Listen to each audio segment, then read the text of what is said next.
So welcome, I'm going to take you through doing the large peony pendant. This is a pretty easy class. We're going to use our peony pre-cuts, and these are done with a thinner shrink plastic. So I don't recommend using this large piece, just because it makes almost too big a pendant, a standalone pendant. And with the thinner shrink plastic, it can be a little more fragile. We're going to use this size right here.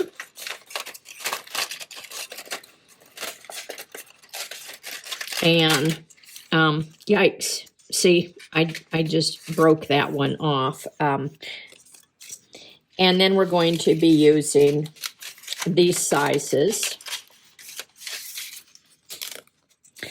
And you can cut both of them out, but you may only use one. This just gives you options.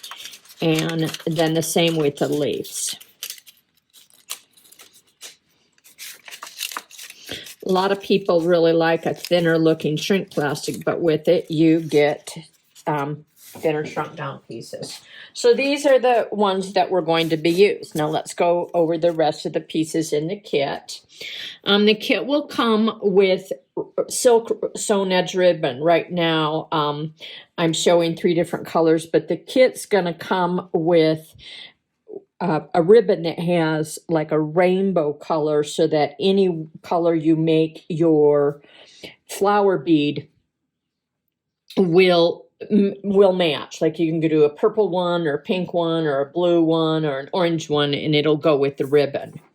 Then the other things in the kit will be some E6000, because we're going to use a glue-on bail, which is right here. And then you're going to have some fire line. We're going to use that to assemble our piece, and then secure it, the knots, with the E6000. And then we're going to have selections in mixed metal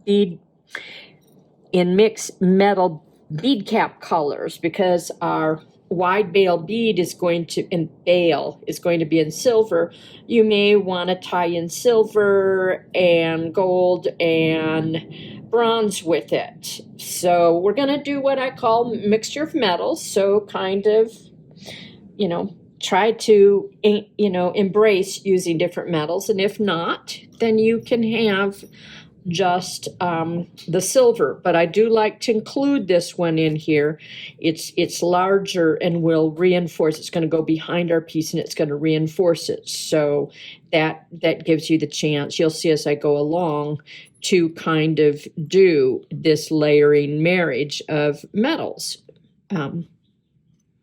You could do something like that, and then you're going to have bead options too when you get into assembling.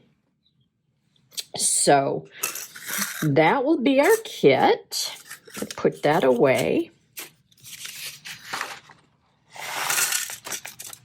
And then always it's nice to have, there were sequins in there to play with too. And then it's always nice to have, a whole pile of copy scrap paper. I have a lot of them that got printed poorly or whatever, and I just bring them over and I use them for pastels and for messy work, pastels and ink. So I've got a selection of inks, that you probably have. So I'm just going to use these variety colors. I didn't put any pink out because I'm probably not going to use it, because I may make my flower with pink, and then I will use purple as a contrasting stamp color. And then I have the applicators, sponge applicators, and the peel off Tim Holtz ones that I really like, and a bowl of water to wipe my fingers, and also rubbing alcohol to rub my fingers, and stencils. These are things you're going to need to provide outside of the kit, the inks and the stencils. And then we're going to need a heat gun, and we're going to use, and where did I place it? Oh, here it is, over here. The pink mold. This is what we're going to use to form our shrink plastic beads. For this, I recommend being a large piece, workable fixative, because we're going to be coloring our base colors with pastels.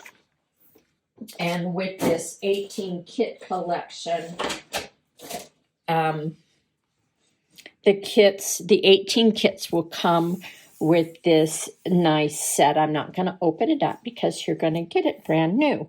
But this is the larger set, but this will have a nice selection for students to pick any color they want. And then I will include some pieces of sandpaper. Here is one that I rubbed the shrink plastic on. So each student will get some sandpaper to rub their pastels on and then use their fingers. I don't like to go directly to the shrink plastic with that. So let's get started. And once again, these are the new pastels.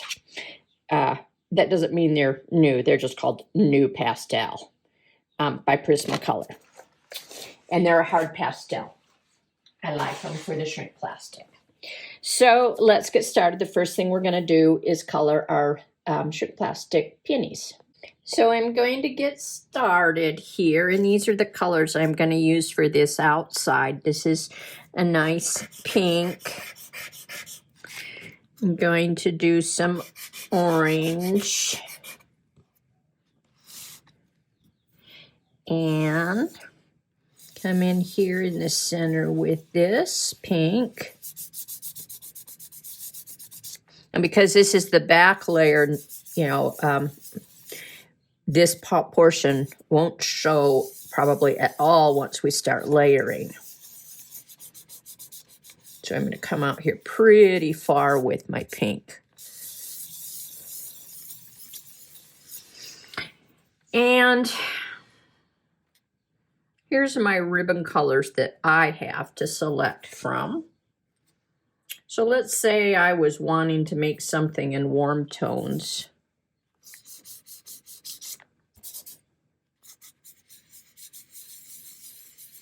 But notice this has this beautiful aqua in it here too. And this one here has some pretty purples, so I have some nice choices. And as I said, the ribbons I'm sending you have like all these colors in them for students to, variety of colors, so students can go in any direction of what appeals to them. And I don't have that yet. As Patty, as you know, that was custom order. It takes a while for those to get in from the gal that makes them. So here we are with that layer. And I just keep things clean. Let's flip it over and go down to my second two that are both the same size, but they can be layered like this if I choose to use them. Now, I'm going to go in with the orchid on those. That kind of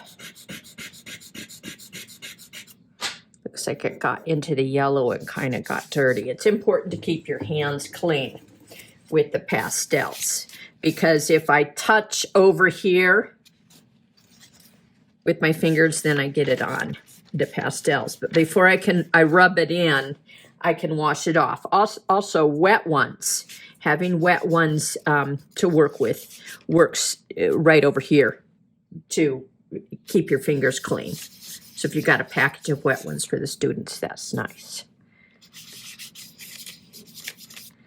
Came on here with some orange. So I said I'm going to do two of these, so I'm going to give myself options. And what's important with the pastels, especially if you're using a cheaper pastel, the Prismacolors are not cheap pastels, but like if you're doing the ones that I've talked about that you can get like on Amazon for $8 and they're real soft, you really need to rub them in to get your pigment to show. Came in here with some pink. I'm going to come in here with more yellow. You just play with your colors. The pastels are really easy to blend. And rub, rub, rub. So same color feel. Scrap paper, I think that's Prismacolor. I'm going to wipe my fingers.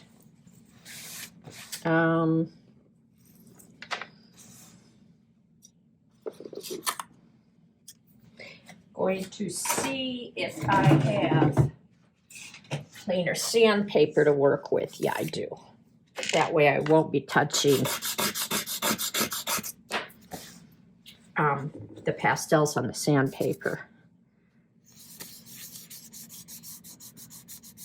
There.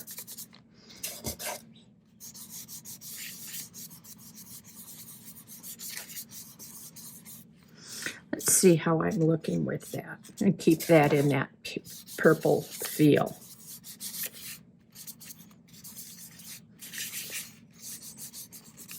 Let's see what I have over here.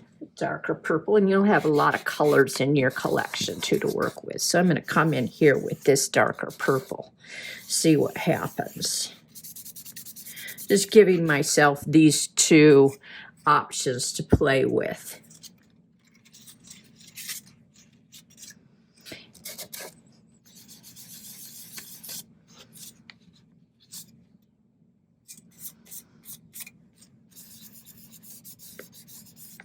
Okay. Let's see, do I like that? Yeah, because I'm going to come in with some stamps. Yeah, inks and stencils. So wipe my fingers off. And now I'm going to go in with my leaves. And you don't have to make these green. I'm going to. Some colors I selected. Blue.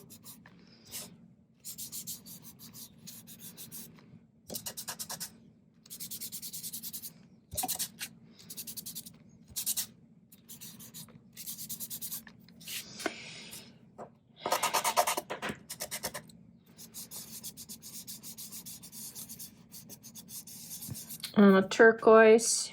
I'm going to add some orange, and that'll turn that an olivey green.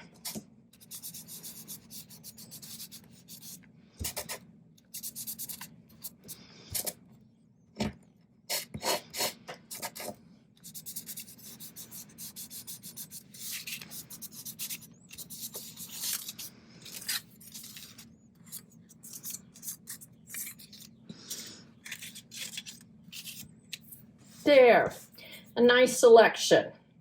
Okay, next we're going to go in with the stencils. I'm going to clean the pastels up because pastels are dusty and messy, and go in with the stencils and inks. So we're ready to shrink, and anything that you place down in the bowl, we're going to be looking at these in the cupped form, like looking down into a bowl. So if you want to see shiny, place the frosted side down. And on the big one, I'm going to do shiny, and then I'm going to do matte and shiny on these, and the same with these, every other one. So I have a variety of textures. So here I go. I'm about 1 inch away. And this is a big piece, so it'll take a little bit longer.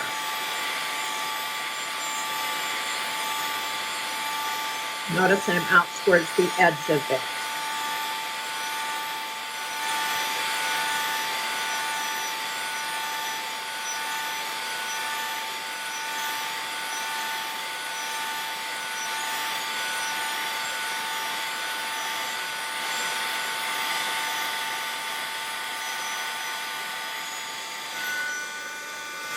Keeping my heat out to the edge to get things to pull out.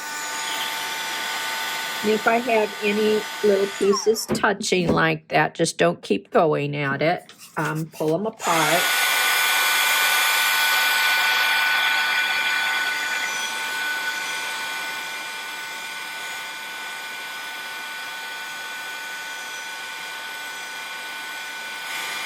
There. Now I know it's ready to form because it stopped moving on its own accord, and I'm going to count to about 10. 1001, 1002, 1003, 1004, 1005, 1006, 1007, 1008, 1009, 1010. And just touching it and making sure it's firm. And we've got ourselves a gorgeous base color here. Now I said I was going to do one frosted.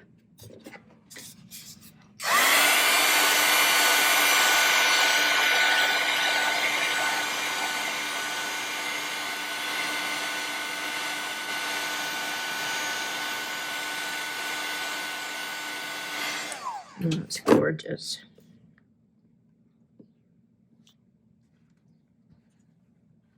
This one you don't have to count as long, about 5 or 6 seconds, but we want to touch it and make sure.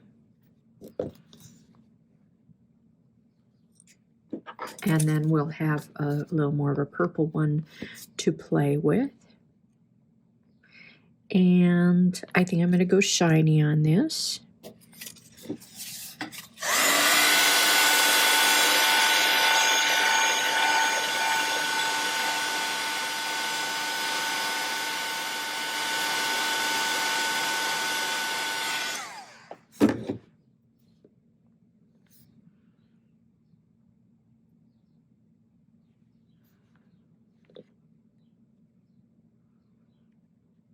Oops, see, it wasn't quite cool. I just want to make sure that's cool.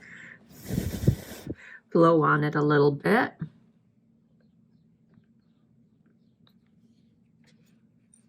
Let's see how we're getting these gorgeous layered up colors, and then we'll have some green in there. Now, the thing that you can do with the leaves is, if you want them, we're going to layer them inside, so if you want them to form with the petals, use the mold. So I'm going to do frosted on one, frosted up, and shiny up on another one.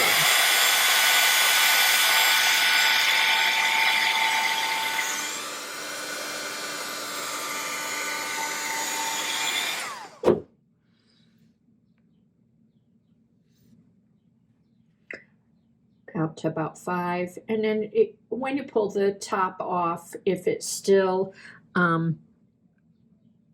see, this one's just moving just a little bit. Those petals kind of touched. Okay, they're hardened. And this is going to give us our nice options in there. And then we're going to go shiny on this.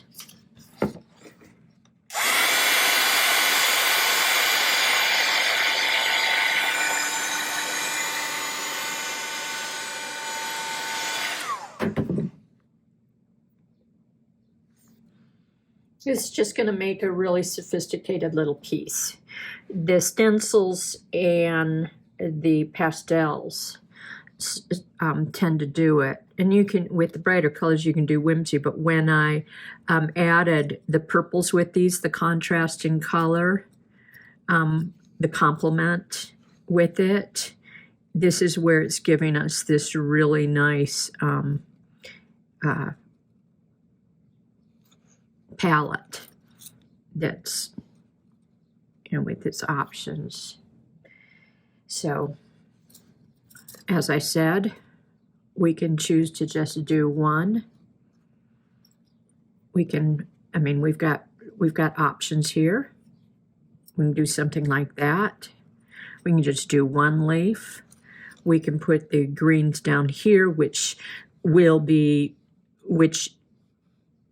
they show just, they'll hardly show it all. But those will be the options when we go to assemble, and that's what we're going to do next. So next we're going to use some stencils. You can use anything you want, from patterns like these to my favorite just overall background patterns. And if the piece doesn't fit, you can just move it around. So let's do this one. You know, I'm gonna get a pink out for that. And I forgot to mention that you always need to use the pastels. Get some of my ombres out when you're using the pastels on the frosted side. And you'll quickly figure that out because they won't work on the shiny side. So let's get our little pouncers out.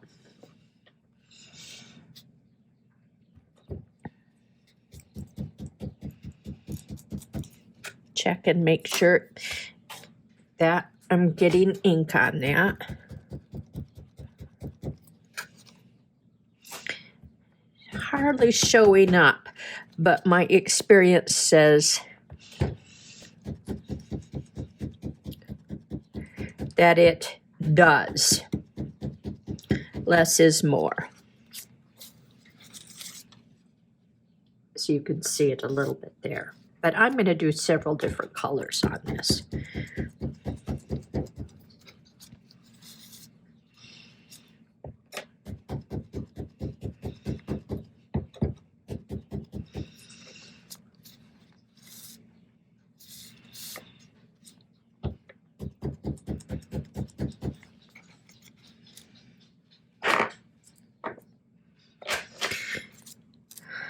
Let's see, I think I'll continue with that, just keeping the pink out to the perimeters.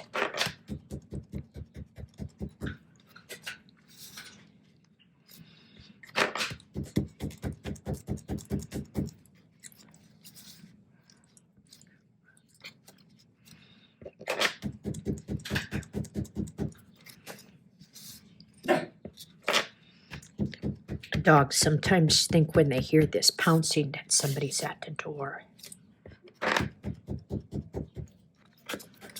So I'm just making sure I've got enough pattern on that.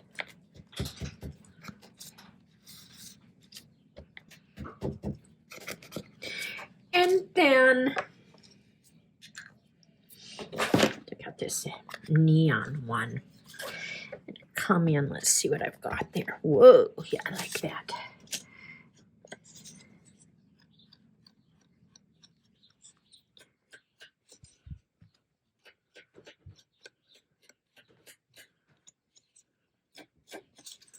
These are, I'm just showing you some options that you can do.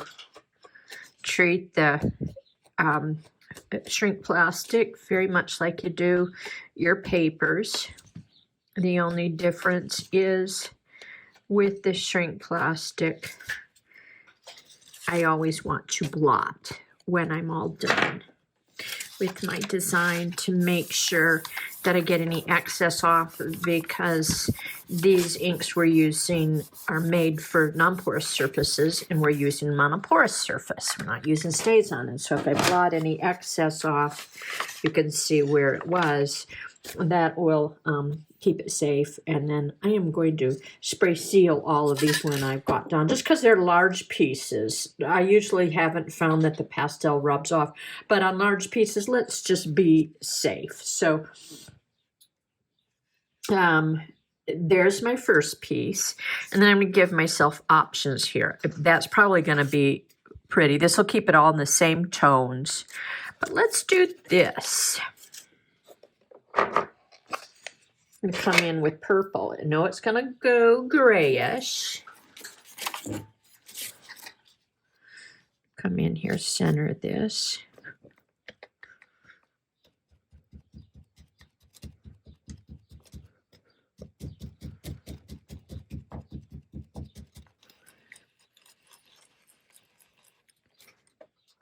Ooh, so pretty. And let's see. I'm going to come in here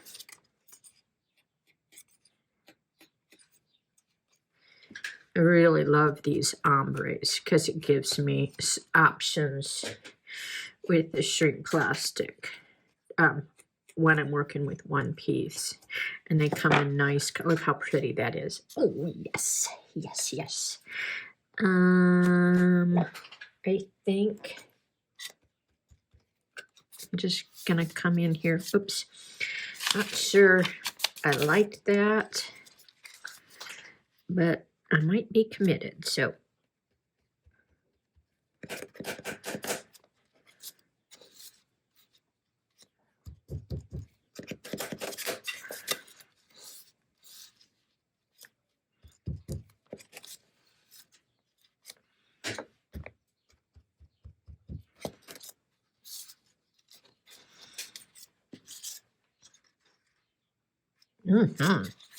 Okay, now we have this purpley one. And I'm going to come in with some pink on it. Change out my pouncer. Look what I did. Yikes. So I've got options of all these pinks I can use and oranges. I'm going to move away from that bright ombre look and go back in with some orange and come in with a pattern like this, see what happens.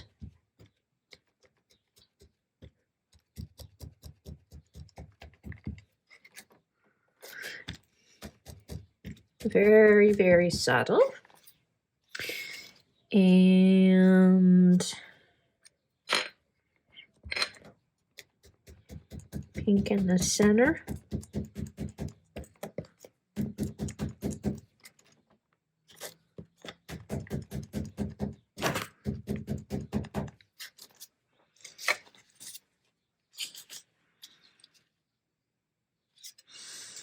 And I want to be a little true to my purple. Bring that back into my design.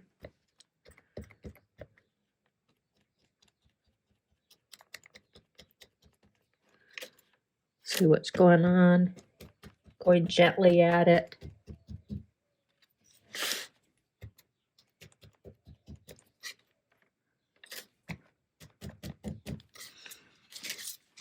So that might be pretty. Put some purple out there on the edges.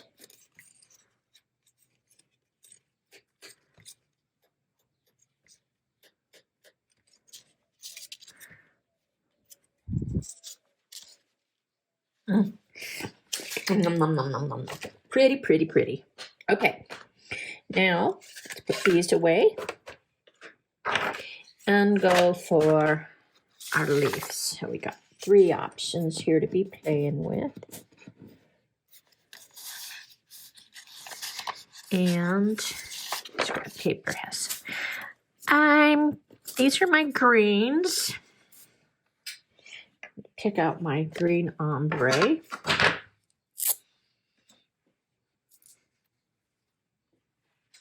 And look at my stencils. Which one haven't I used? Can't remember, did I use this one? Doesn't matter, I've got tons.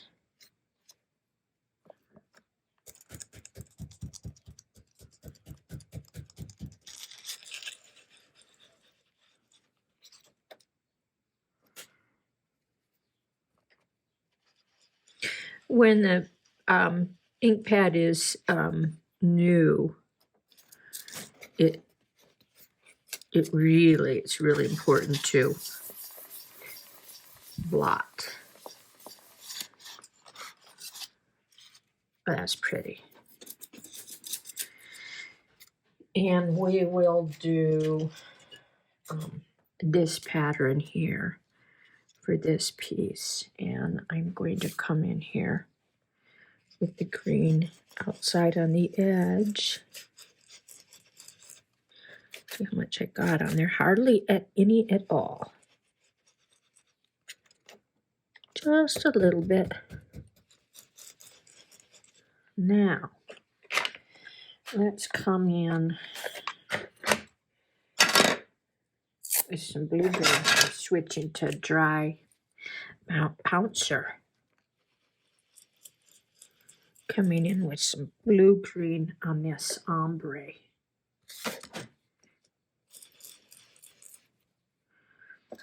This is this one here. I'm going to pull back a little bit.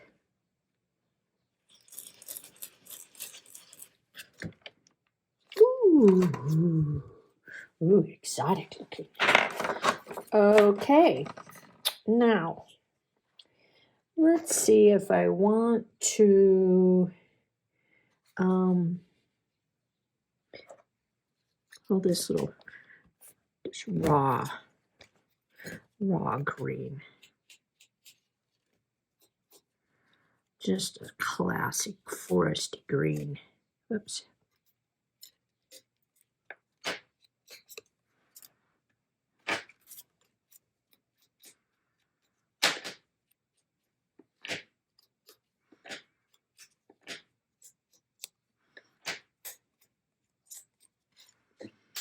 Very nice. We'll see how they shrink down. Okay, I want to make sure that I'm blotting everybody. And then I know I blotted these, but let's just make sure we got it all nice and blotted and not depend on the heat gun to do the drying of the ink. I don't ever think that's a good idea. If the ink is dry, and we don't ever put the ink on really heavily, so that's why I think it can successfully work on the shrink plastic. At least I've had success with it. There, we've got a really beautiful color palette to work with. So what I'm going to do is I'm going to mix this with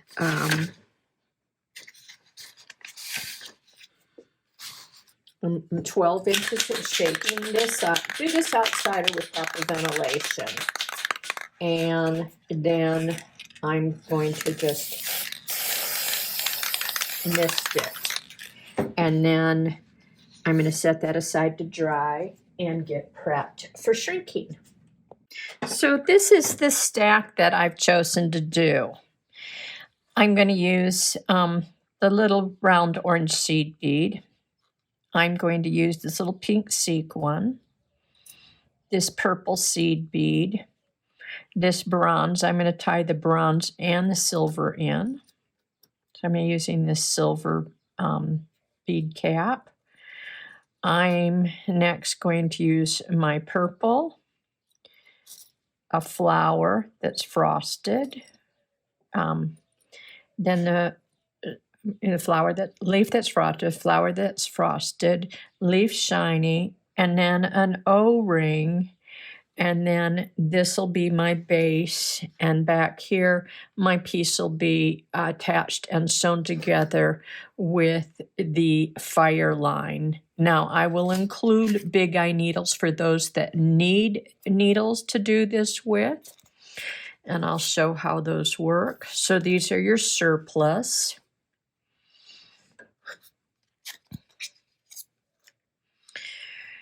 The big eye needle opens here in the center, and then you put your line in and snug it down in here, and it holds by friction. But the first thing I'm going to do is take that apart, and we're going to start from the top of our arrangement and go all the way through the back. So I'm, without the needle, I'm putting on the tiny orange seed bead. I think I put oranges and yellows in your kits because that's usually what the little stamen colors are. So there I'm going, and it's just a little bright eye-popping piece. So if you want to use your needle, now would be the time to take both tails through your open hole.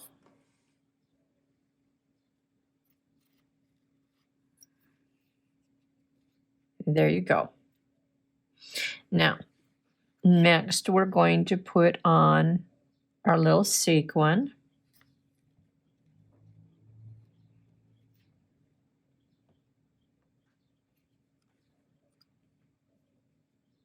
He had a little bit of a tough time going through the needle and all of this line because I am using 14-pound fire line.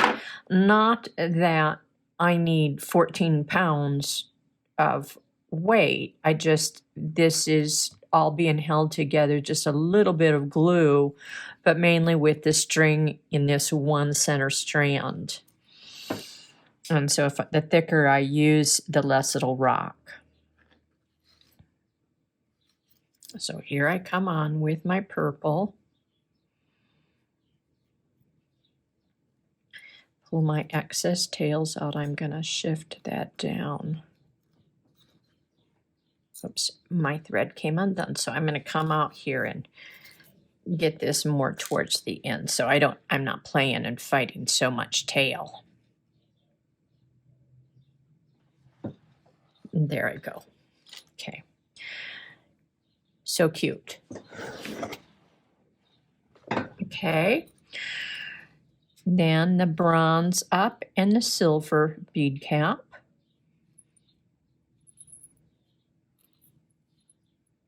Nice little collection. And then I'm going to try to get it out with a pair of pliers. And I shrink plastic before I shrunk it down. The little center hole, the little plastic was, the selvage from it was still on there, and it kind of fused with it. It's on the leaf too. So I can kind of just gently break those off if they got fused on there. If I can't break them off, I could use a,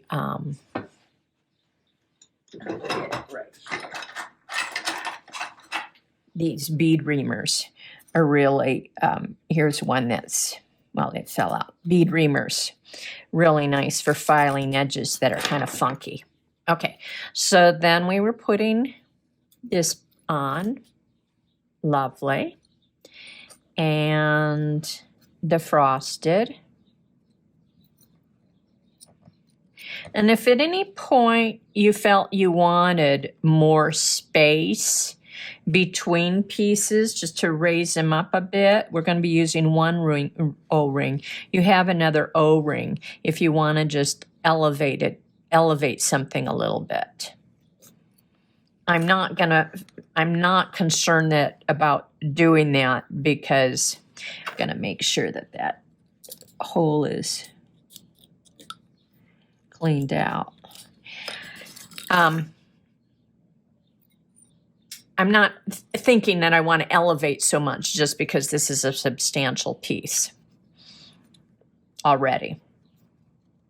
And I don't want it to look like a rocket.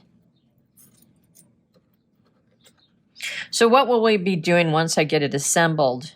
I will be putting a little bit of glue between each layer to keep it from moving this way. I kind of look at the glue like caulking. It doesn't hold it together, but it works like an O-ring does, or like I said, caulking. It keeps something in place. And so here, let's look and see where we are. I think I want to look and see how that's sandwiching down in there, and that I may want to add my O-ring right here, because O-ring, if there's any space, it fills that in and this adds a nice elevation. And I could look at some of these layers you might want to play with some of these layers with the O-rings between them. Like I see, just look and see how they rest in there, if they're all resting really nicely. And mine seem to be. So what I'm going to do is take the threads off, and I'm coming over here and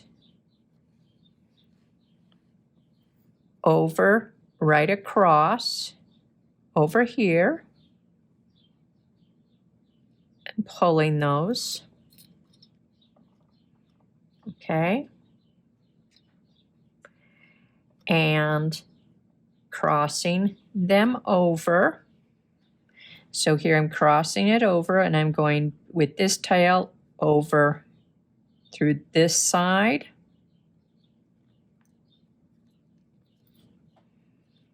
Okay, and this tail, so it's crisscross over to this side.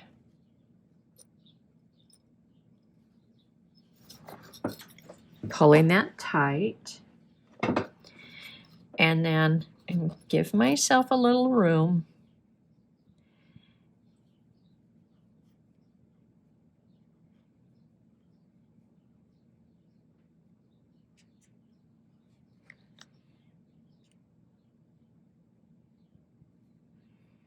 And I'm going to string one line. Okay, just one. Okay, and I'm going back all the way through my collection, all the way up to the top, to my little orange bead.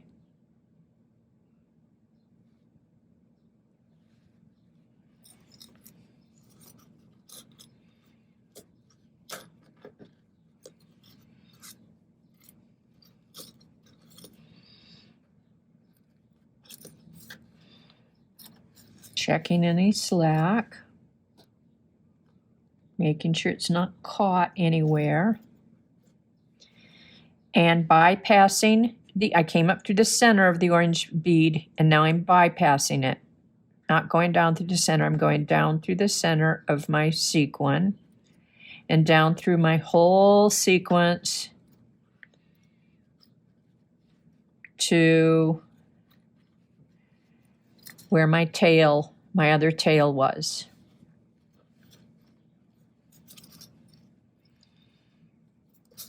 Grab my pliers to help me pull it. There. Now I'm taking these guys off. Okay.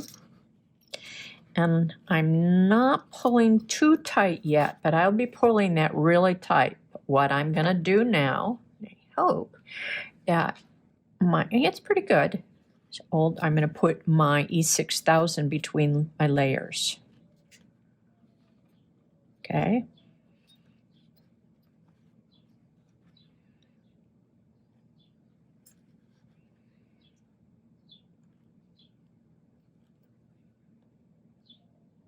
And this is like, caulk doesn't hold your bathtub together. It doesn't hold your house together, but it seals it against drafts and things like that. So caulk the E6000 isn't holding this together like assembly, the string is, but it's keeping it where we chose to assemble it. A lot of people don't want to think, oh, I glued it all together, especially in a jewelry piece. So any 6,000, take Q-tips or your fingers and clean it up. Get it off. And you can see how this gives a little. That's why I didn't use the bigger one, because and I've got in my design, see, normally my thicker shrink plastic doesn't give like this. So I want to talk about that too. On thinner shrink plastic, you get these more delicate looks. And if you feel like, oh, well, it's going to be really fragile, seriously, take some UV resin and coat the back side of it to give it another layer of strength. So now our job is to bring all of this snug together. And this is fishing line. So let's walk it and work it till we get it all pulled tight. We're going to have to work it back and forth and pull our lines as we go. And it shouldn't break the line because it's a really strong fishing line.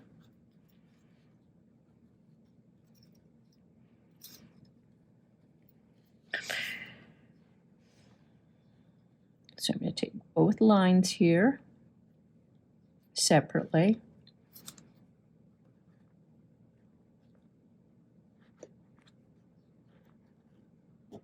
Pull them up.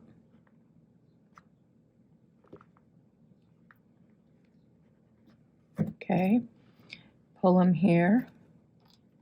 And this one's the harder one because it's the one that went all the way through here. So I'm pulling here and pulling there and walking it back and forth, and I've almost got it. Almost got it. Do that one more time.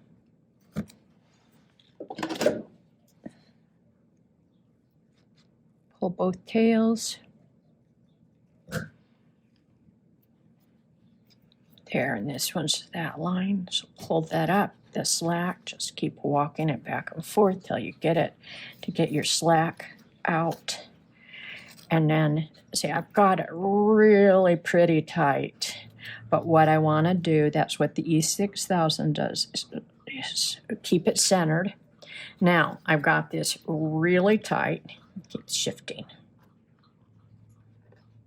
Because one line is it's kind of off-center because one line goes all the way through. So once you get them both lined up and really snug here, then look at your layout here and flip anything in design. So this is what the E6000 does. See how I'm getting this all layered so I can see all my petals.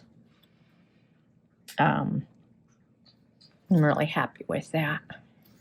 And then we're going to come around right here and we're going to tie what I call a surgeon's knot. Cross over your lines, take the tail and wrap it around. This tail, wrap it around twice. Come in here and tie, and then flip it this way and come in here. Wrap it around twice and come in here and tie, and that ought to do the trick. Now, I use 2 ways to cut my fishing line. The one thing that'd be the easiest for you, grabbing it, is to get in there with an X-Acto knife blade. There. And now I'm just going to let my glue dry overnight. I'm going to take my E6000, put it on the back of my bail, because these are called glue-on bails, and E6000 is recommended for them. And place it over my string. Little bit, I want to go a little bit up here. If I go in the center, it'll flop forward. So I want to go up like that so my pendant doesn't flop forward, and I will want that to dry. Now on this one, you see that any of these colors would just look, spectacular on this. This one's just interesting, and I only have one of these. So I'm doing this, I know, I'm doing this before it's dry. Take, a little pokey tool. When this is dry, or you can do this and then let it dry. And this is just 20 minutes ought to set it up. You know what E6000's like. 20 minutes ought to be good, but we're not putting any clasp on this because these little ribbons, you can wear it at any length, but you can bring it up at a close, kind of at a 18 inch if you want. And I've seen, you know, just a lovely little bow to the side, you know, of your neck. And there we are. And it's just a lovely little piece. Thanks.